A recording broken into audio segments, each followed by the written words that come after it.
नमस्कार मित्रांनो, मी पंकज कालूवाला माहिती विविधाच्या आजच्या सत्रात आपलं सर्वांचं स्वागत करतो. आज आपण माहिती घेऊया निद्रेच्या नाना तऱ्हांविषयी. ती सारख्या महाप्रचंड व तितक्याच बलवान प्राण्याच्या झोपेकडे आपण पाहिलं तर ती आणखी कमी काळाची, साधारणतः 2 तासांची झालेली आपल्याला दिसते. बलवान व कळप करून राहणाऱ्या या प्राण्याला असा कुणापासून धोका असतो की त्याची झोप इतकी कमी होते? हत्तीच्या या कमी झोपेमागचं कारण थोडं वेगळं आहे. हत्तीचं अजस्र धूळ प्रचंड वजनाचं असतं. त्याचप्रमाणे इतर प्राण्यांचं भय नसल्याने तो जमिनीवर आडवं पडून बिनधास्त झोप घेतो.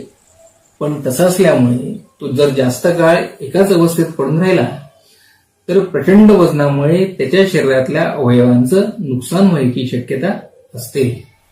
त्यामुळे त्याच्या झोपेचा कालावधी कमी झालेला आपल्याला दिसतो. त्याशिवाय या काळातही आपलं शारीरिक नुकसान होऊ नये म्हणून गजराज जमिनीवर गवत, छोट्या झाडांच्या डहाळ्या, पानं वगैरे पसरून त्याची चांगली गादी तयार करतो.